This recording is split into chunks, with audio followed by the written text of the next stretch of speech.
नमस्कार। RS prelims की आपकी एग्ज़ाम डेट आ चुकी है। 1 अक्टूबर को एग्ज़ाम है आपका और बहुत सारे विद्यार्थी जो हैं एक तरीके से नर्वस हो चुके हैं। वैसे तो मैं उम्मीद करता हूं कि आप प्रॉपर तरीके से अगर पढ़ाई कर रहे हैं सुपर 60 के अकॉर्डिंग तो बहुत शानदार प्रदर्शन कर रहे होंगे। लेकिन कुछ विद्यार्थी जो होंगे जो लास्ट टाइम पे सिर्फ कुछ सेलेक्टेड टॉपिक्स पे पढ़ना चाहते होंगे, तो उनके लिए मैंने करीब-करीब 50 से 60 टॉपिक सेलेक्ट किए हैं, जिनमें से हर बार सवाल आता ही आता है। सिर्फ एक नहीं, एक से ज़्यादा भी सवाल आ जाते हैं, कभी-कभी एक टॉपिक में से 2 सवाल भी आ जाते हैं। तो आपके सामने एक लिस्ट है जिसमें मैं टॉप सेलेक्टेड टॉपिक्स के बारे में बात करने वाला हूँ, ठीक है? सबसे पहले मैं वर्ल्ड ज्योग्राफी की बात करता हूँ। वर्ल्ड ज्योग्राफी में हर बार पर्वतों से एक सवाल बनता ही बनता है। वर्ल्ड ज्योग्राफी में औद्योगिक प्रदेश से सवाल बनता ही बनता है। इस सेलेक्टेड टॉपिक्स की पीडीएफ लिस्ट मैं नीचे आपको दे दूंगा। उसके अलावा एक खास बात यह है कि ये जो टॉपिक मैंने सेलेक्टेड किए हैं, इनके लिए मेरे द्वारा free of cost offline batch चलाया जा रहा है। ये ऑफलाइन बैच हर संडे को 11 से 2 के टाइम पे होगा और अगर आपको अपना नाम रजिस्टर करवाना है तो आपके लिए जो लिंक पे नंबर दिया गया है, जो आपकी स्क्रीन पे नंबर दिया गया है, उस नंबर पे कॉल करके आप रजिस्टर करा के क्लास लेने भी आ सकते हैं। आपको ये सारे के सारे important 50 topic free of cost में ऑफलाइन कराने वाला हूँ। वर्ल्ड ज्योग्राफी के अंतर्गत जो इम्पोर्टेंट टॉपिक आते हैं, नदियाँ, पर्वत और औद्योगिक प्रदेश, इनसे सवाल बनते ही बनते हैं। उसके बाद में इंडिया ज्योग्राफी की बात करें तो हर बार इंडिया के पर्वत और पर्वत चोटियों से सवाल बनते हैं।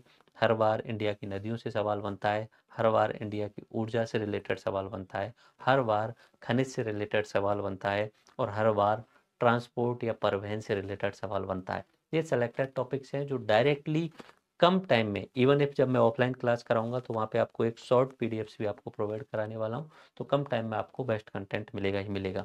उसके बाद बात करते हैं राजस्थान ज्योग्राफी।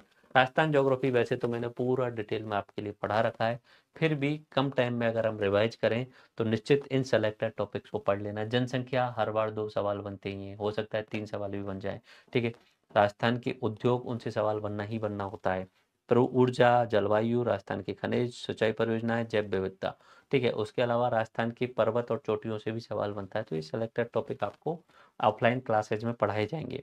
उसके बाद में इंडियन इकोनॉमी से ये 3-4 टॉपिक हैं, इनमें से ही सवाल बनते हैं। जैसे कि अपना जीएसटी से एक सवाल बनता ही बनता है, इन्फ्लेशन से सवाल बनता ही बनता है, अपना फिजिकल पॉलिसी से सवाल बनता है, इंडिया सरकार की जितनी भी जो स्कीम्स हैं और बजट है उससे सवाल एक एक बनता ही बनता है, ठीक है? अगर बात करें कि भारतीय संविधान में, तो संविधान सभा से सीधा सवाल बनता है एक, और ज़्यादा बड़े पेजेज नहीं है, कम पेजेज में आपको पूरा टॉपिक कवर हो जाएगा। मूल अधिकार से सवाल बनेगा, संविधान संबोधन से बनता है, प्रमुख जो केसेज रहे हैं उनसे सवाल बनता है और कुछ लोगों के कथन हैं उन पे भी सवाल बनता है। इंडियन हिस्ट्री की बात करते हैं तो इंडियन हिस्ट्री में जैन और बौद्ध धर्म हमेशा एक सवाल आता ही आता है। उसके बाद में संगम साहित्य और विजयनगर साम्राज्य, इनसे सवाल बनता है। उसके बाद में अपने सूफी आंदोलन और भक्ति आंदोलन यानी धार्मिक सुधार आंदोलन है, वहाँ से सवाल बनता है। उसके बाद में आधुनिक भारत, इवन एक होने को तो मध्यकाल में बहुत सारा पार्ट है, एंशिएंट में बहुत सारा पार्ट है, लेकिन सवाल यहीं से बनते हैं। मोस्ट ऑफ द इम्पोर्टेंट सवाल यहाँ से बनते हैं। उसके बाद में नेहरू का आंदोलन की प्रमुख घटना, राष्ट्रीय आंदोलन की प्रमुख घटनाएं और नेहरू युग यानी नेहरू के टाइम पे 1947 से लेकर 1964 तक जितने भी संस्थाएं बनाई गई थी उनसे सवाल बनेगा ही बनेगा। 2 सवाल बने थे लास्ट टाइम पे, ओके?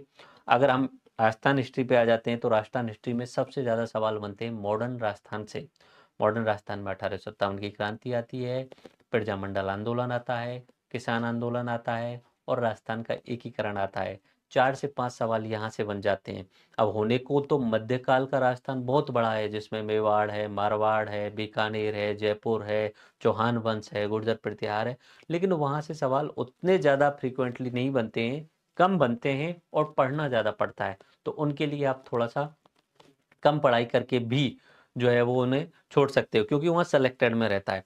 फिर भी एक अपना सभ्यताओं से सवाल बनता है, जिनमें से कालीबंगा सभ्यता पे तो हमेशा ही सवाल बनता है। उसके अलावा गुर्जर प्रतिहार और मेवाड़ से समासा सवाल बनना ही होता है। और सबसे इम्पोर्टेंटली कुछ समाचार पत्र और संस्थाओं और व्यक्तित्व से सवाल बनने लग गए हैं आजकल, ओके? और राजस्थान की कल्चर की बात करें तो एक सवाल मेले त्योहार का होता है, एक सवाल साहित्य का होता है, एक अपना आभूषण या रीति रिवाज का होता है, एक संत संप्रदाय का और एक वाद्य यंत्र का होता है। ओके, उसके बाद में हम बात करते हैं पॉलिटी की। तो पॉलिटी में मुख्यमंत्री, राज्यपाल, प्रमुख आयोग, पंचायती राज, ये अपना राजस्थान पॉलिटी से रिलेटेड है, इनसे सवाल बनेंगे ही बनेंगे। साइंस होने को तो फिजिक्स केमिस्ट्री बहुत बड़ी होती है, लेकिन अगर हम सेलेक्टेड जाएं तो हमारा आरएच कारक और रक्त समूह से सवाल बनता है, रोगों से सवाल बनता है, आहार और पोषण इससे सवाल बनता है, अंतरिक्ष प्रौद्योगिकी, रक्षा प्रौद्योगिकी, नैनो प्रौद्योगिकी, एक एक सवाल बनते हैं तीनों से। और उसके बाद में बायोटेक्नोलॉजी से भी एक सवाल बनता ही बनता है। उसके बाद में ये तो आपके करीब करीब 57-58 टॉपिक हो गए हैं, ठीक है, या 60 के आसपास में टॉपिक हो गए हैं। यानी 60 सवाल तो यहाँ इन टॉपिक में से पक्का बनने ही वाले हैं। ये जो टॉपिक बताए ना, इनमें से एक सवाल तो मिनिमम है ही, हो सकता है कि एक से ज़्यादा सवाल भी आ जाएं। उसके अलावा अगर मैं इसमें से एक से ज़्यादा एवरेज लगाऊं तो 70 सवाल के आसपास तो यहाँ हो गए। उसके बाद में इकोनॉमिक सर्वे से 20 सवाल आपके बनेंगे, ये मेरे द्वारा। मैथ रीजनिंग से 20 सवाल बनेंगे और करंट से 20 सवाल बनेंगे। तो आप पूरा एवरेज करके जाएं तो 120 क्वेश्चंस तक का डाटा यहाँ से निकाल सकते हो, ठीक है। तो ये टॉप सेलेक्टेड हैं, बाकी बहुत सारा पढ़ा भी होगा, लेकिन कम से कम इतने सेलेक्टेड जो क्वेश्चंस हैं या टॉपिक्स हैं उनको रिवाइज जरूर कर लेना अच्छे से, ठीक है। इस 50 टॉपिक्स की जो लिस्ट है आपको नीचे डिस्क्रिप्शन में दी जा रही है, वहाँ से डाउनलोड कर लेना। उसके अलावा मेरे द्वारा हर संडे के दिन ऑफलाइन बैच शुरू किया जा रहा है। पहला ऑफलाइन बैच का शुभारंभ किया जा रहा है। संडे के दिन 11 से 2 बजे तक क्लास चलेगी, और पहली क्लास जो है वो अपनी टॉपर्स नोट्स के अपेक्स सर्किल पे चलने वाली है। तो आप अपना नाम नंबर रजिस्टर करा सकते हैं और ऑफलाइन क्लास में आ सकते हैं, जहां मैं आपको टॉप 50 टॉपिक्स सिखाने वाला हूं। धन्यवाद। जय हिंद।